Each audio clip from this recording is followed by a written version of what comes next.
in real life. Hello, everyone, and welcome to another episode of Translators on Air. My name is Dmitry Kornyukhov. I'm your host. Join me today, my incredible co-host, Elena Tereshkova. Hi, Elena. Hey, guys. And our guest today, Sijin Xian. Hi, Sijin. Hi, Dmitry. Hi, Elena. Thank you so much for tuning in today. Sijin is an English-Chinese translator certified by the American Translators Association. She passed the certification exam on her first try in 2016, combining her passions for language and international affairs, or words of the world, as she likes to put it. She works primarily with think tanks and advocacy organizations, translating documents such as research reports, press releases, and United Nations submissions. She also has a bachelor degree in English and a master degree in international affairs from the American University of Washington D.C, where she worked as a research assistant. And in our today's episode, we're going to be talking about the ATA certification exam, how it looks like today, and we're going to talk about the electronic format of this exam. And before we jump to the topic of our conversation, I would like to make a few announcements. As always, the third season of Translators on Air has been sponsored by our friends at SmartCat. SmartCat offers a great translation platform where you can find more jobs, and you can also use their free CAT tool. So if this is something that interests you, check out SmartCat by clicking the green button at the bottom of this video, or if you're watching or listening this in the recording, check out the first link in the description. All right, we have quite a few people tuning in today. Obviously, it's going to be a very interesting topic. Hi, Hagen, Sylvia, Yelena, Marie-Claire, Andrei, Eleonora, Marina, Elizabeth, Andrei, another Andrei, Sylvia, Maria, Jimena, Anna, Otha, Julia, Patricia, thank you so much for tuning in, guys. Hopefully, I didn't butcher any of your names. If I did, I apologize for that. You can use the chat window on the right-hand side to say hi. And if you have a specific question and you want us to discuss your question, you can use the orange button below this video that says Ask a Question and Suggest a Topic, and we'll be more than happy to discuss it. All right. Passionate crowds today. Hi, everyone. Yes. Hi, everyone. All right. Sijin, over to you. All right. How are you? I'm doing awesome. How about yourself? Pretty good. It's the middle of the day for me here in Canada, and obviously it's the end of the day for Yelena, like in Russia. Yeah, thank you so much for having me. It's such a great honor. I'm just really thrilled to be here today. Yeah. It's always awesome to have very passionate people who share our passion for languages and translation on our show. Thank you. You mentioned in one of our email exchanges that you wanted to start with a little disclaimer, right? Yes. Thank you, Dmitry, for the prompt. Yes. So I wanted to make sort of quick disclaimer that I am in no way affiliated with the American at the ATA certification committee. So all the information I'm sharing with you guys today is what I know to my best knowledge. And I'm also going to share my personal experience as someone who took this test. But please remember to refer to the official website or the ATA certification committee for more complete information. Yeah, great. So can you please tell us a little bit about yourself? Obviously, I already introduced you, but can you please tell us a little bit about your background? How did you get into this beautiful profession? Sure. So hi again, everyone. My name is Sijin Xian. My name Sijin in Chinese actually means to be thoughtful and virtuous. So, I joined this profession because I love words. I'm constantly thinking about words. That's the air I breathe. Words are my best friends. And I'm really passionate about international affairs too. I'm always curious to see, what's going on in the world and how can we make it better.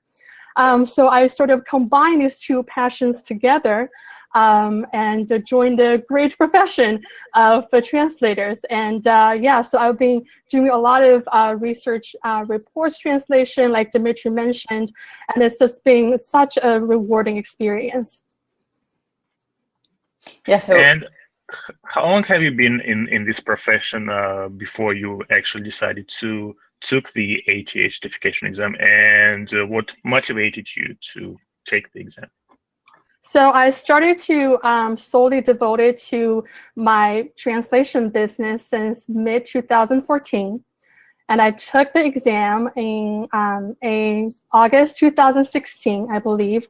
So it took me about 2 years, mainly because there used to be a eligibility requirement or prerequisite that you have to meet in order to qualify for the ATA certification exam in the first place.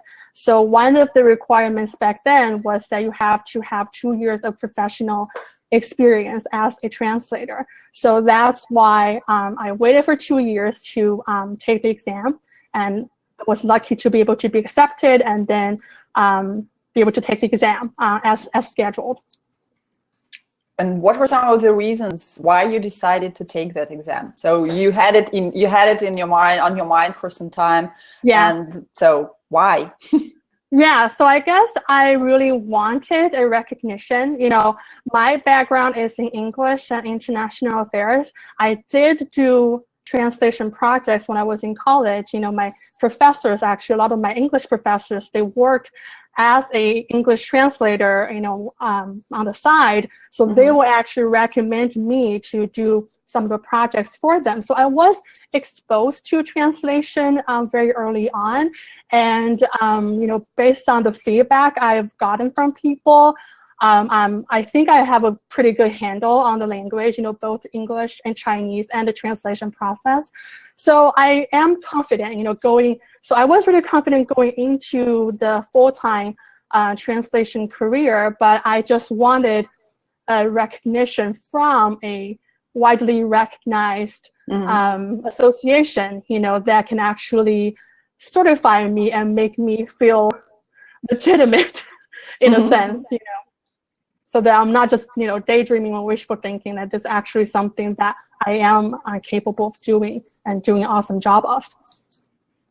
And for which language did you take the ATA exam? English into English, just English. English into Chinese. Yeah, I don't think they have Chinese to English yet. See.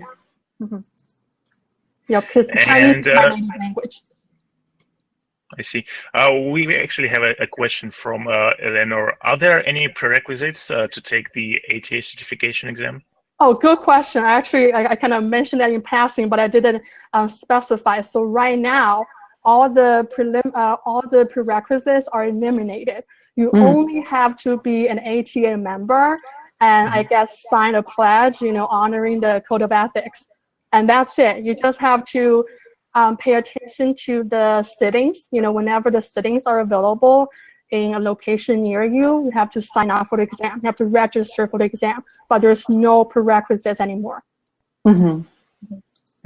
That's great. So yeah, that's awesome. They changed it recently, right? Yep. So all the changes that I'm going to talk about today are being implemented right this year. So starting in 2017. So, and obviously prerequisites are gone. What else has changed in 2017, and what difference did those changes make? Sure. So another big change is that before, you have 3 passages. You know, passage A is the general passage. So you have, you know, just a regular newspaper writing, magazine writing. So it doesn't require any like specialized understanding of a certain field. And passage B is what used to be, I should say, pharmaceutical. It could be like scientific. So, well, you don't have to be an expert in those fields, but there will be some like terminology involved in those fields. So you'll be able to, so you'll have to know how to translate like a medical text properly, for example. And the passage C used to be legal, I guess, financial, I think. So again, that's also kind of geared to a particular field. You don't have to be an expert, but then there is, you know, kind of agreed upon format or style to approaching those texts. But now, all the 3 passages are going to be general. So there's no, so I think ATA wanted to do this change because not every good translator can translate legal and medical texts well if that's not something they do on a daily basis. For example, I do international affairs translation.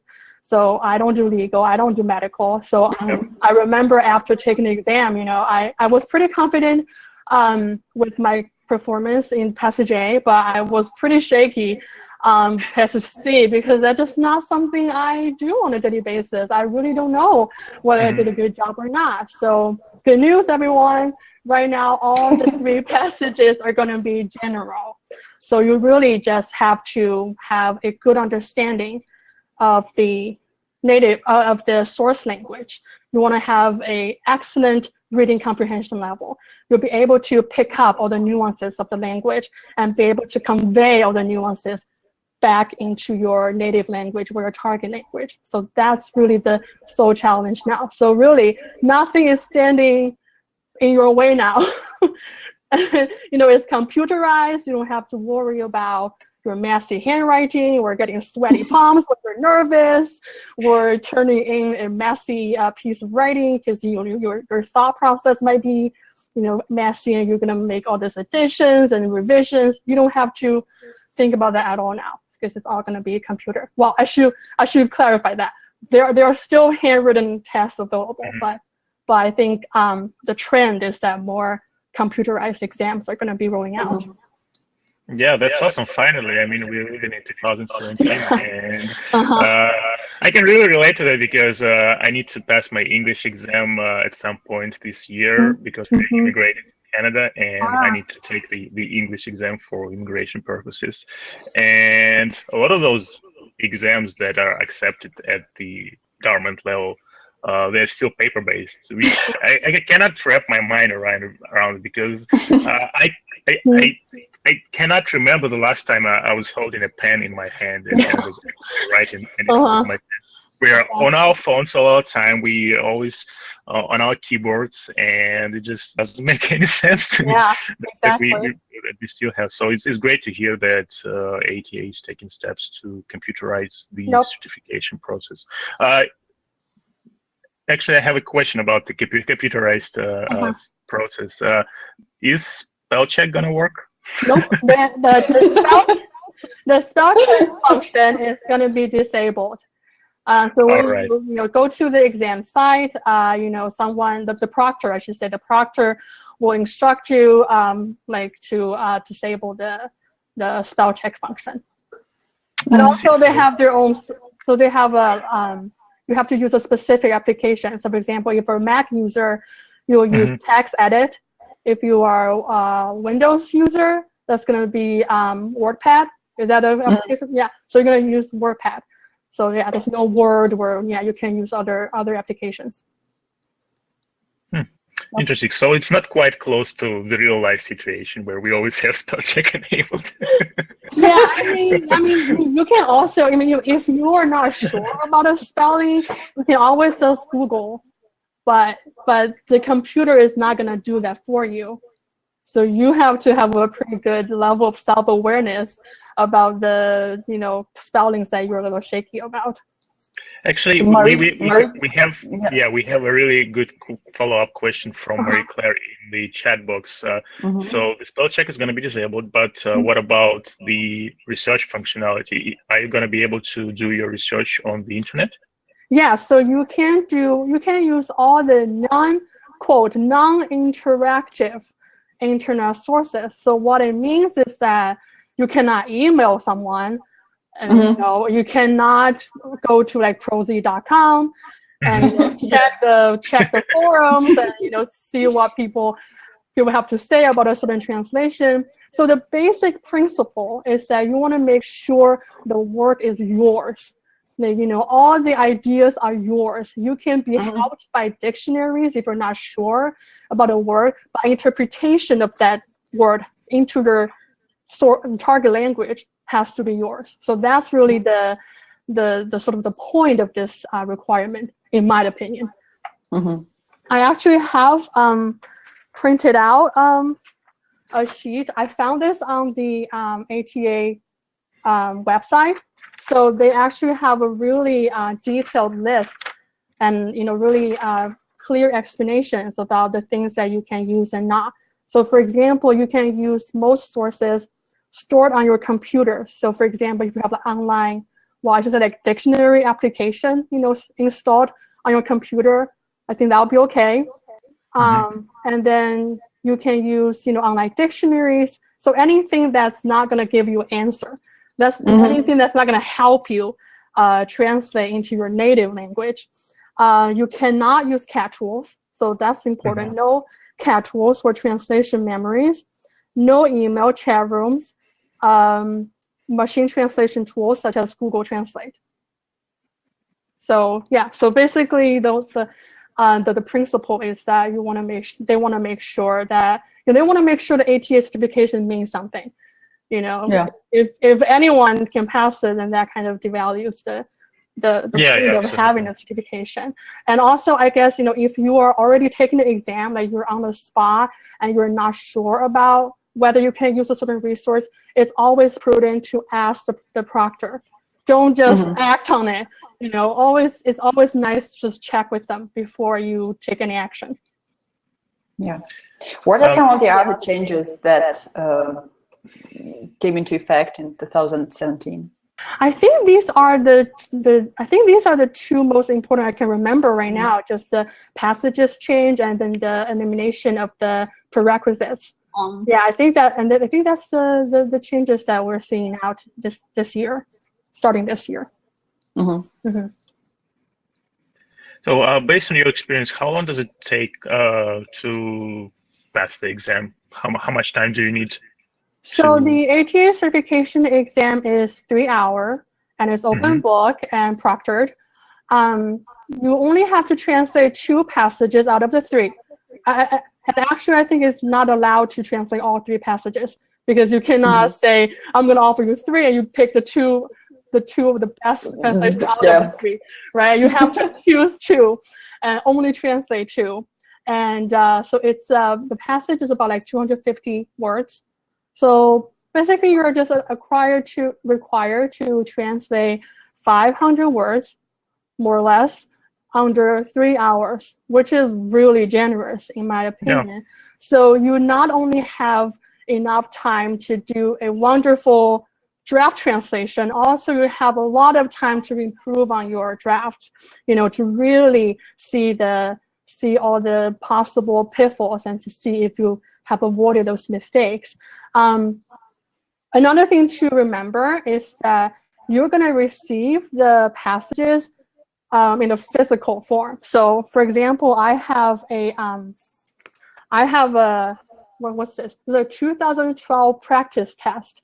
I got this from a workshop hosted by NCATA, National Capital Area Translators Association, which is the Washington D.C. chapter of ATA. So ATA rolled out the computerized exam option in April, I think April 1st or something, and then they held a very useful workshop at the end of April. So I went to that event and I got this free certification exam passages, as a handout. So this is what you're going to see, basically. So you're going to see, so this is English. Can you guys see it, or is that backward? No, we can see it. We can see it. Can we read it? It's not backward. Okay. So you have the language, and then you have so now everything's going to be general now. And then the instructions. So instructions is basically about like what this article is drawn from. For example, there's a local US newspaper. And then your target audience will be, for example, regular newspaper readers in China, for example. So that's going to be your instruction. So always remember that you read that carefully, because that has a lot to do with the style and then the register that you want to use for your translation. And then, so there's going to be the whole passage. So for example, scams is the title of this passage. So make sure you translate the title. Anything below the line should be translated. So don't make easy mistakes for this. Oh, and also from the workshop, a key insight I gleaned is that how they grade the ATA exams is that they deduct points from you. So for example, if you made a spelling mistake, they're gonna deduct, let's say, half a point. I'm just making the numbers up. Don't take my word for it. But if you have like a mistranslation, that would be more serious. So you might have like 2 points deducted. So then they have a certain threshold, for example, 20 points, for example. So you cannot dip below that point. So you have to make sure each passage is above that threshold. And also another thing is that each passage has to meet the standard. You cannot have a perfect passage A and a really horrible passage B. Both have to be pretty acceptable. Yeah. And I say acceptable because you don't have to be perfect to pass the ATA certification exam. You just have to demonstrate a pretty outstanding ideas about translation. You know how to approach translation. You're not just bilingual people thought, oh, I'm just going to give it a try, right? You have to have some sort of translation skills. So that's what you're looking for. But there's no such thing as a perfect translation. Yeah.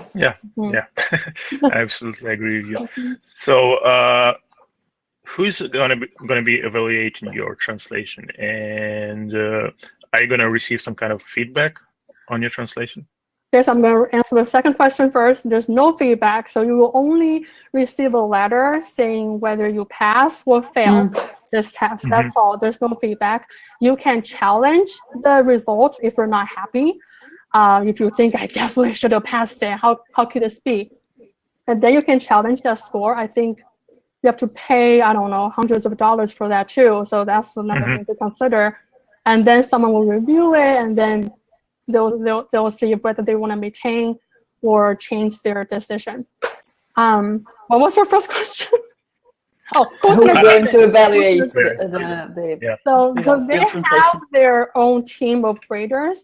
They are, from what I learned from the workshop, they are people who already passed the ATA certification exam in their respective language pairs. So I think that day at the workshop, it was a French to English translator who passed the ATA certification exam, and then she has been serving as a grader for the exam for a while. So that's why she was talking about like all the standards they're looking for. Oh, and speaking of which, so after you register for the exam, you're gonna receive an information packet. I received mine about 2 weeks before my exam. So there's actually something called a framework for a standardized error marking. So it's actually all the mistakes that they're looking for. So I can just go down the list for your information. Yeah, sure. So the first one is addition. So that's pretty straightforward. You're not supposed to add any words that the original author didn't say. And they do say that explicitation is permissible. Explicitation, which means, languages are different. Sometimes I have to add something to make it work in my native language of Chinese. So that will be okay if you're not presuming anything out of context, or you're not adding anything really to the original article. So we want to make sure that you don't add anything. And the second one is ambiguity. So, for example, how English words have so many interpretations, but when it comes to one sentence, there's only one possible interpretation. So you cannot make your translation open to interpretation. So, for example, the word represent. For example, in a legal context, if somebody represents somebody, that means the first person is the second person's lawyer or attorney, right? So you cannot just say acting on somebody's behalf, as represent all usually means in other contexts. So you have to make sure you have the exact meaning for the exact passage. You cannot so your translation cannot be up for interpretation. And then the third one is capitalization. So make sure you're capitalizing things appropriately. And the fourth one is cohesion. So, you know, your writing skill in your target language has to be excellent. You have to, you know, your sentence should flow beautifully and elegantly. It should not sound awkward or stiff or chunky. You know, it should be beautiful and it should flow beautifully. And the next one is diacritical marks and accents. So for those who speak languages that has the little marks, you need to do that appropriately, especially now that the spell check function is off. You have to make sure that you do everything correctly. And the next one is faithfulness. So again, you have to really obey the original text. For example, style, register, meaning. You know, you cannot do your own improvisation. The next one is faux amis or false friends. So there are some, you know, tricky words that we happen to have in our native language too, but they actually mean different things. I can't think of an example now, but just make sure that you don't take things literally. Okay, so for example, let's see, red flag, for example. You know, in English it means warning signs. You cannot translate into like literally like a red colored flag, for example, in your native language. That meaning will not come across. And the next one is grammar. So that's important. Again, you have to have excellent writing skills in your target language to make sure that you have all the necessary syntax, grammar, word choice, you know, all the components of a good piece of writing. You have to be able to present that. And the next one is legibility. I think that's more for the handwritten exam, when the grader cannot really make out of what you're actually trying to say. And then the next one is indecision.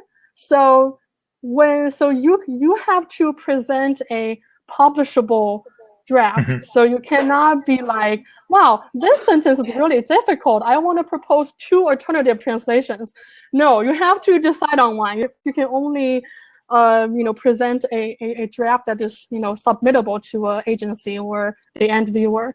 You cannot have something in the parentheses. This can also be translated into something, something, something. Okay.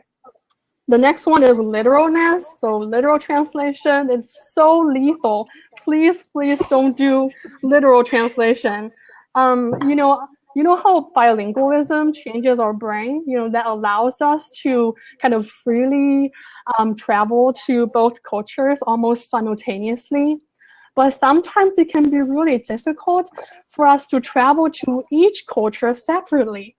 If you know English, for example, I know English and Chinese, and some of the translations, if you were doing literal translation, you might be able to understand it, but that's not how Chinese people will say it. I'm actually happy to walk through this passage A later, just as example, explaining in greater details what exactly I'm trying to say, because I work better with examples. The next one is mistranslation. So that often happens when you cannot understand the source text correctly. So make sure you understand all the idioms. For example, fat chance. That means no chance at all. That doesn't mean big chance. So yeah, really watch out for those. The next one is misunderstanding. So it's kind of related to that. You just completely don't get it. You completely miss the point. Omission. So that goes with addition. If some of the information provided in the original text should be completely presented in the source text, in the target language, in the translation. For example, I do proofreading too, and there was a sentence using the phrase descend upon. So for example, let's say tourists descend upon the National Mall in Washington D.C. in spring, for example. The native speaker of English will be able to tell that descend upon means a large group of people coming to a place, visiting a place. So if you just translated like 2 or 3 tourists or a small group of tourists, that will not make sense, because descend upon, works in a context that there are a large group of tourists going down to the National Mall. So that's also a kind of omission, even though you are not really, you have the verb, but you're not really conveying all the hidden meanings too, because phrases have weights. They have their own indications of the situation. Okay, another one is punctuation. So again, you have to have a really good handle on your native language, how the proper punctuation. For example, in Chinese we have different punctuations. We have a special punctuation for book title, for example, and sometimes I'll see people miss that because they just forgot about that, because in Chinese, in English, we have the quotes instead of other marks for book titles and stuff. The next one is register. So that's the level of your speech. So for example, hey, yo is very different from good evening, ladies and gentlemen, right? So your translation needs to reflect that. You cannot just say hello, right? There's a difference in the two examples I just gave. Okay, the next one, I'm almost through. The next one is spelling. Again, that's pretty straightforward. Style. So again, you have to mimic the style of the original text. If something is more formal, then your word choices and your style should be more formal too. The next one is syntax.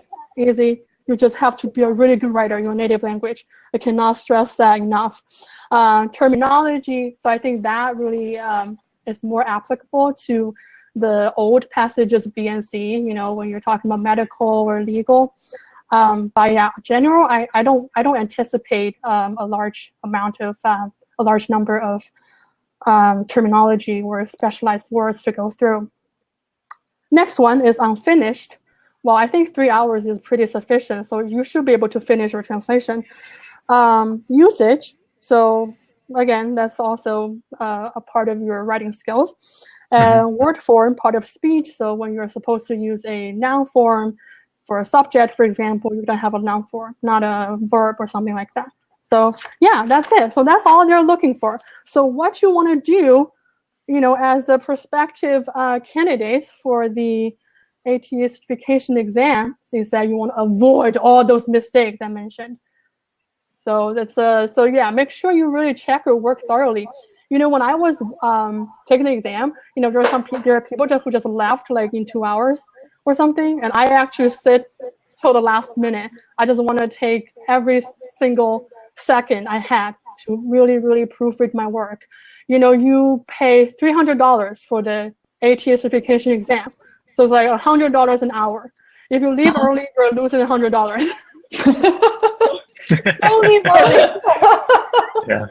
Stay there, really stay there, unless you have some emergency. Don't they have a refund policy?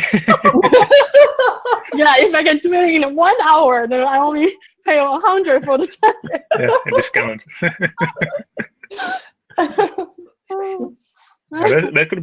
That could have been a great way to save some money. Yeah. So could you please describe the whole process of taking the computerized ATA exam, because I'm sure a lot of people would be interested to know, and it's always nice to be prepared and know what is waiting for you. So what was it like? So you have to arrive at the exam site 30 minutes early. And here's the thing, my hour was 9 to 12. I was so nervous the previous night, I couldn't really sleep. And then I had to wake up really early to take the train to Virginia. So make sure that you can still function adequately, even when you are lacking sleep. That's a really practical tip. Make sure that you can still function, in case that you couldn't sleep in the previous day. Okay, so you arrive at the exam site, you're going to sign in, and then they're going to give you an empty thumb drive, and then a yellow envelope, a sealed envelope. So you're going to bring your own computer. Both Windows and MacBook are okay, because you're just going to work with the thumb drive. So it's all the more important to check that your USB port is actually working. Because sometimes, if you don't use it, sometimes they just die without you knowing it. So always make sure that you have all the necessary equipment, and don't forget your charger, for example, for your computer. And then you're going to open up the application. The proctor will tell you to disable the spell check function. And then you're going to open this up to see the passages. And then, so here's another thing. So you have to kind of constantly looking up and down to do the translation, because the test itself is on a piece of paper. So you kind of have to, kind of type on the screen and then look at, so make sure you have a pen or pencil to kind of track where you are, or just make sure that you don't miss anything. Because that is something different from our usual working environment. Let's see, what else? Also, make sure you don't put your own name on any of the files. They're going to give you a special number assigned to you. So to make sure that the grader doesn't know you when they critique your exam. So they're going to give you a number. Make sure you put that number in a file, and then you should have 2 separate files for 2 passages. So you're not going to jam them into one. So you're going to have 2. Your thumb drive should have 2 separate files.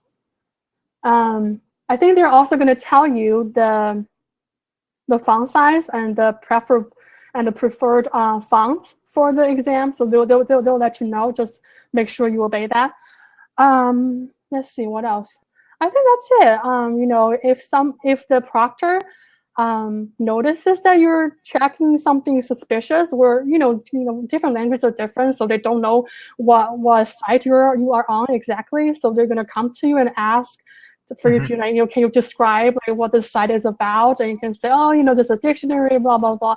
So they might come and checking with you if they find something that they don't understand. So basically, you're working on your own laptop. What if, right? Yeah, on your own laptop. What if you don't have a laptop? They're gonna provide you with a laptop or a computer? You have to bring your own equipment. Oh, I see. So even if you don't have one, you can rent one from the library or something. But they're not gonna provide the laptop. What about other stationery like highlighter, pens, pencils? You should also bring. There was a notepad. We took the exam at a hotel. So there was an exam for a notepad, like a freebie from the hotel, and then there was a pen. So that's provided. You can also bring your own if you prefer. So yeah, and then you can bring all the physical resources too if you prefer a paper dictionary. That's acceptable too. Not everything has to be online. So you're required to bring your own laptop. You're allowed to bring some stationery and as well as paper references. Anything else, or I don't know what can one bring with them other than that? What about snacks? What about snacks? Chocolate. I think it was permitted. It's a well-known fact that translators cannot function without chocolate. I don't remember the details, but I think it was allowed. The only thing is that you want to make sure you don't share the passages to anyone. Again, we have to protect the value of the AT certification. So you're going to sign like an honor pledge, saying that you're not going to share this, or you're going to you will not cheat at the exam, basically. So yeah, make sure you do that too. So that's it about the entire process. So since we're talking about the actual exam, I just wanted to kind of go through this sample passage, and I want to tell you guys, from my perspective, if I were to take an exam on this passage, what are some of the things that I'm going to identify as potential pitfalls. So that you can have an idea of what kind of things that you should be careful about, and what are kind of things that you should really proofread your work based on what kind of criteria that should be. So, okay, can you guys read it? Okay. Yep. Jim. So since Bernie Madoff's name became synonymous with investment fraud, the press has reported on hundreds of illegal investment scams. So here, become synonymous with is a English expression. I don't know Russian, but at least in Chinese, I will not use the word synonym to describe the context of, something is associated with something. So the Chinese word I will use is 代名词, which is more like a codename. So it's not really synonym, which is 近义词.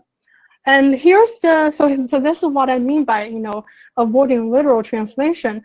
And something really dangerous about literal translation is that because you speak two languages, so sometimes even though you used a term that is not used by your target audience, you thought it's okay because you know English. So you really have to kind of be able to divide your brain into Chinese and English when it's necessary to really be able to know what the usual vocabulary for native speakers who are not exposed to English. So that's really important. Okay, and because story after story has documented how easy it is to rip off investors. So rip off, you need to know how to translate that into your native language.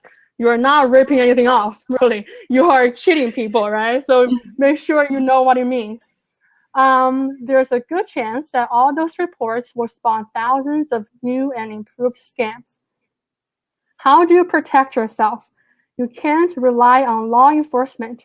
Authorities tend not to shut crooks down until long after investor assets are gone. So now, tend not to, sometimes when I'm doing proofreading job, so many people are confused about tend to and intend to. They are different, okay? Intend to is the intent. Tend to is the tendency. So, they're, like more often than not, they tend to act, the law enforcement tend to take action when your money is already gone. So that's what the text is about. And you see crooks, is a more casual way to say wrongdoer, for example. So you want to make sure in your translation, you are doing a casual way. Like you know the different registers for the word scammer in your native language. Your best defense is to avoid investing with the bad guys in the first place. So again, bad guy is also a very casual word. So again, make sure that you have a big enough vocabulary to adjust to all the situations.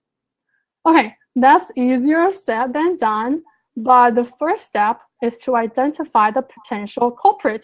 So culprit is a advanced vocabulary. It's so much, the register is higher than wrongdoer and than bad guys.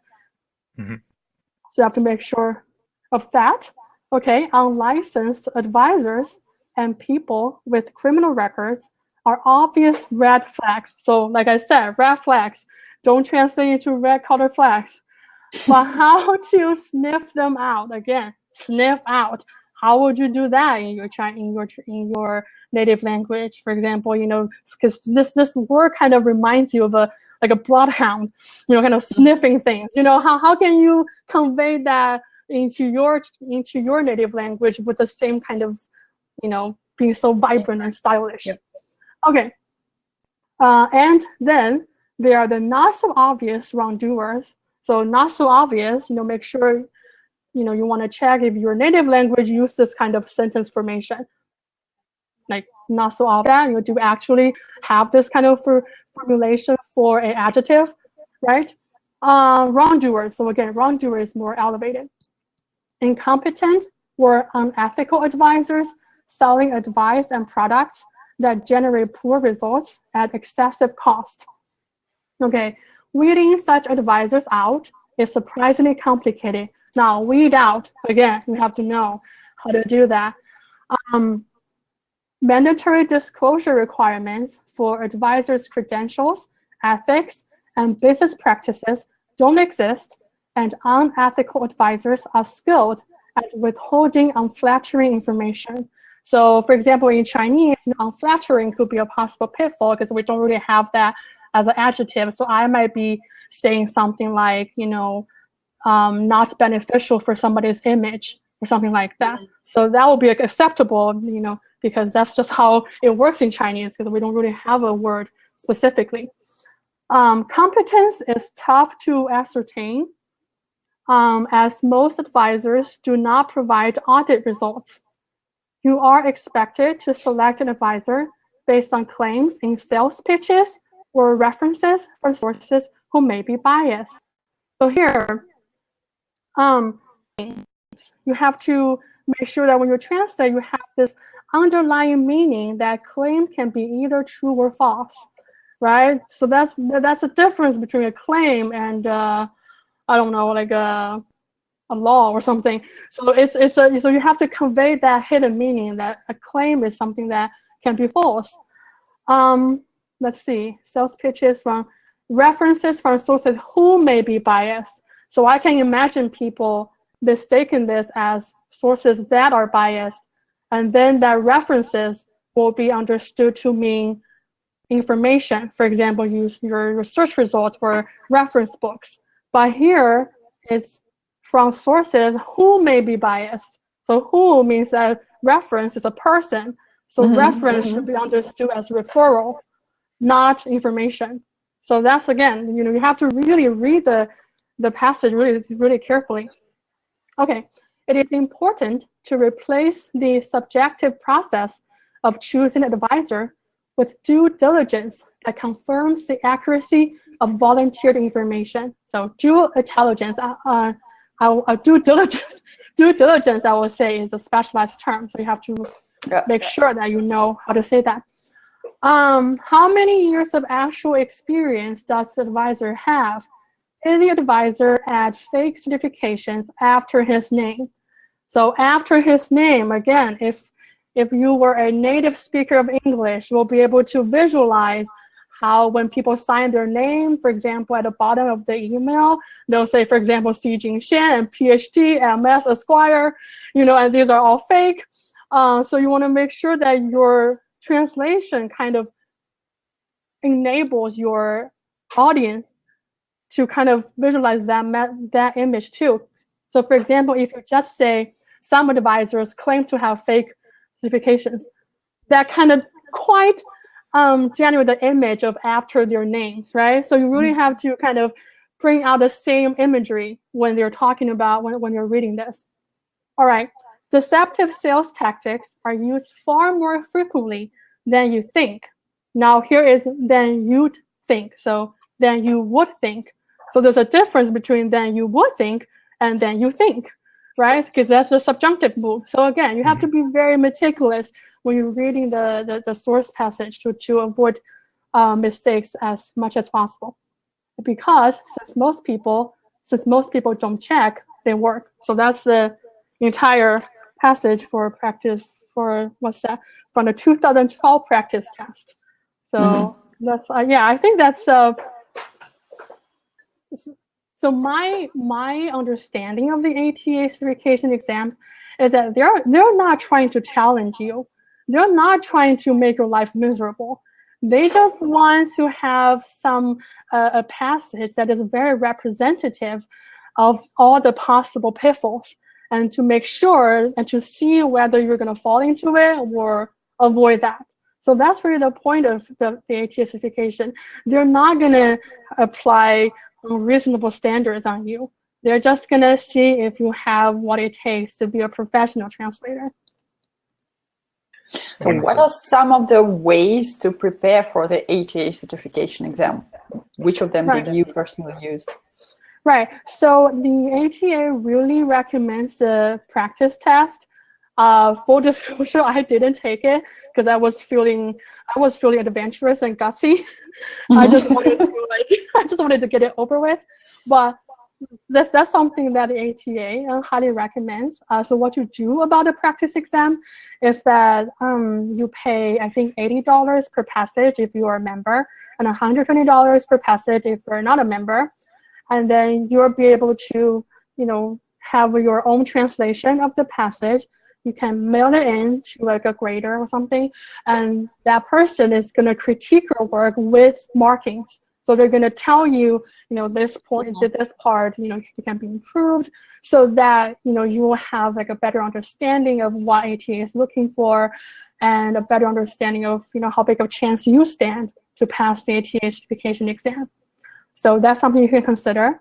Again, I didn't take it, but if you're more cautious than I am, feel free to take that. Another thing is that, you know, I keep talking to people about like a long-term perspectives when it comes to exams. You know, when you think about athletes, you know, who are competing at the Olympic Games, you know, yes, they will do something very special leading up to the Olympics. You know, probably they're gonna find a way to adapt to the local climate. They're gonna check out the venue and see if there's anything that could possibly hinder their performance. But their training, the actual strength that they built as an athlete is their day after day training. You know, that's it, you know, for their whole career. So I think as translators, it's really important to never stop learning. You have to try to improve yourself and avoid all those pitfalls that I mentioned on a daily basis. So your goal, I think, shouldn't just focus on passing the ATA certification exam. Your goal should be become a better translator constantly, you know, always doing a better job than you did 2 months ago, 1 year ago. So I think that's the right attitude toward perfecting yourself as a translator. You know, the ATA certification will be a cinch when you are stellar. So you have to think about the long-term perspective and short-term perspective. So as for long-term practice, you know, I always note down new words and new expressions that I didn't know before. You know, I used to, when I was in college, you know, I used to watch the TV show Friends, and I'll just take copious notes of all the new expressions I never heard of before. I think each Friends episode is like 20 minutes, and I could easily spend 1 hour on each episode because I was taking so many notes. So that's something that you can try, you know. When we're learning English, I'm sure whenever you're learning your second language, your textbook is going to be full of pictures and real life scenarios, you know, like going shopping or visiting a bank. So that's the same thing. The best way to learn a language is to know the context. So I personally love TV, and I'm very attentive when I watch something and when somebody uses a word, and I try to understand why that word is used and how it applies to the particular context. So I think context is really very important when you try to perfect your language. You have to know why this phrase is applicable to a certain scenarios and why this might not work in other scenarios. So that's very important. And then read, you know, you have to constantly be reading both your target and source language. You know, I was born and raised in China, so now I live in the United States. So my challenge is more about keeping abreast with the latest linguistic developments in China. So you actually have to, you know, I think Dimitri can agree with it. Yeah. So you really have to put extra effort in, you know, exposing yourself to local newspapers or social media feed, because social media feed is an awesome way to learn slangs and idioms. And the newspapers are a great way to learn writings and more advanced vocabulary. So make sure you do that in both languages. And also, please make sure you really have a good handle. I think I've repeated it many times, but you really need to have a good handle on the writing skills of your target language. You really have to, you know, translators are just writers without original ideas, right? You have to be a writer to start with. So really, please make sure that you have everything down pat, and also just have the awareness of your weak links. Know that what are some of the mistakes that you tend to make, right? So have the awareness, be vigilant, never take anything for granted. It never hurts to look it up in a dictionary. You know, don't trust yourself too much. Yeah, always make dictionaries your best friends. Yeah, so I think that's about it. What I'm trying to, you know, really convey is that don't feel like you're doing something for the ATA certification exam. Do it for your own good. Do it for your clients, because they want better translators, and make sure you are the best translator for them. Yeah, and Dimitri's website is the best Russian translator. So I know he can relate. So you want to make sure that you're the best that your clients can find. And that should be your goal, not the AT certification exam. But for the short-term preparation, if you know, so the sittings for me were announced in June. So the exam was two months later. So really you just have 2 months to really do some special training for yourself. So, again, understand your weak links, know what are some of the things that you are kind of shaky about. If it's vocabulary, then do vocabulary. If it's understanding the original test, then try to, be better at understanding your source language. So yeah, again, you really have to have the reading comprehension level of a native speaker, highly educated native speaker in both your native language and your second language, and be an excellent writer in your target language. Yeah, these are really the most important parts. And another thing is that the technique that I tend to use to avoid literal translation is that, so in my brain, there will be 3 boxes. So box A will be the source text, box C will be the translation, and box B will be what exactly that sentence or that passage is about. You have to be able to describe in your own words what the author is really trying to say. Not every key point is italicized. Every single sentence, there is a point to make. Which part of the sentence should you highlight? Why does this author speak like this? What's the point? So you really have to make sure you understand the source passage thoroughly. So that's where you put your box B. So really make sure to act as if that's your own thought. Box B is like you are the writer, and that's the thought that you're gonna communicate to your audience. And then when you write your translation, you're gonna use the box A as a roadmap. That's something that's gonna keep you in line, right? Like the style, the word choice, the sentence structure. That's something that's gonna kind of keep you in line. But then that's the thought that counts. So that's what makes translation vibrant, because you're exactly making the same point as the author. Fantastic. A great point.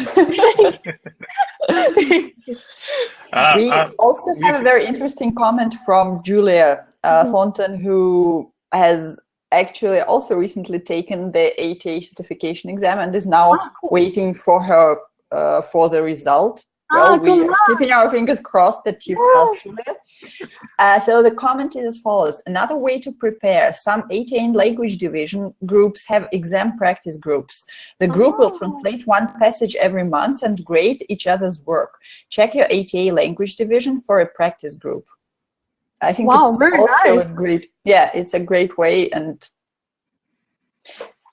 is there any way you can get some practice texts, not doing without doing the practice test? Probably there's you have the practice the passages from previous years. Is there any way you can get them? That I don't know, because I got mine from that workshop. That was the handout for the workshop. Yeah, and I don't think there's any other ways you can get like a sample text from previous years, except doing the practice test.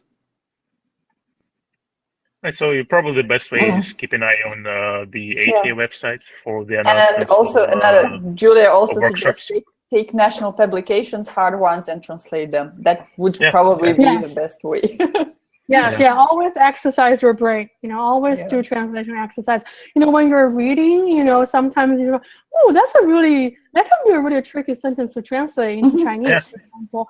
Then do it. It's like it's really like a brain exercise. You have to always have your muscles exercised. I think it's the thing all translators or many translators do when we read something.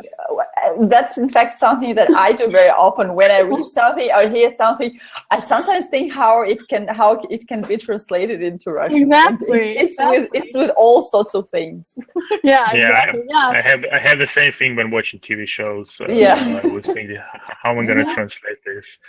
Especially when there are a lot of puns in the TV shows. There is a great TV show, one of my favorites right now. It's called Angie Tribeca. It's very silly, and it's probably it's impossible to translate because every single joke is pun based. It's pun based, and it depends on the context and what is around the characters, and it's craziness. So if you want to challenge your mental abilities, your translation abilities, try translating TV shows like Angie Tribeca, or there's another one called Two Broke Girls. My wife loves it. It's about two girls working in a diner. There is a lot of puns in there as well, so it's very challenging and great exercise for translators. Yeah, puns and culturally loaded words. Really, really difficult. So again, you really have to know your own culture well and know other people's culture well. Yeah, constant learning process. It is. Right. Thank you so much for joining us today, Sijin. We've been talking for almost over an hour right now, and it's been a great pleasure. And we still have the last question, and I think it's the perfect question for wrapping up our episode. Is taking the ATA certification exam worth it? Right. So I think it really depends on your goals. If you do you want to attract more clients? Do you want to sort of treat that as like a self-assessment? I don't have the exact data as in how big getting the ATA certification actually helped my business, because I like Dmitry introduced in the very beginning, I work with direct clients primarily. So I do get a lot of inquiries. I definitely get more inquiries than ever from translation agencies. So I will assume that has something to do with my certification, but that's not really my primary client base. And another thing to keep in mind is that after you're certified, you need to fulfill a continuing education requirement. So that's you have to get 20 continuing education points over a 3-year period. So you have to think about that too. For example, you might want to earn your points through going to the ATA conference. Then you have to think about the conference fee and then the airfare, the hotel. You have to think about all those. I'm sure there are also cheaper ways to get the points. And also, if you're an interpreter, you have where you're a member of other organizations, that counts too. You can also volunteer your service. Yeah, there's a long list of acceptable continuing education activities. So you have to make sure that that's also a part that comes with the certification. So make sure that you're committed to fulfilling that as you're thinking about getting yourself ATA certified. Wonderful. So I guess it all depends on your goals, and I guess we can sum up that ATA certification exam is a great way to challenge yourself and showcase your skills, and probably they could give you some bragging rights as well.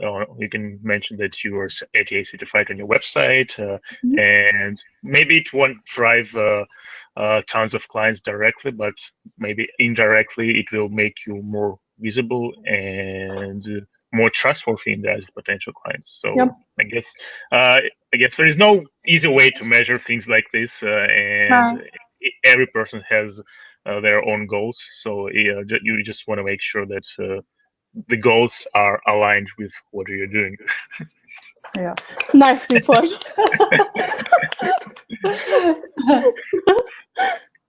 So thank you, Sijin, for joining us tonight. I'm sure it was a great and a very useful session for those who are thinking about taking the ATA certification exam. I want to thank everyone who joined us tonight or today, depending on where you are. Thank you, Julia, for your useful comments. And I think that that's it for today. Please don't forget to check out the website of our sponsors at smartcat.ai. And we'll see you next week. Thank you so much, Guy. Thank you so much. Bye-bye. Bye. Had such a great time.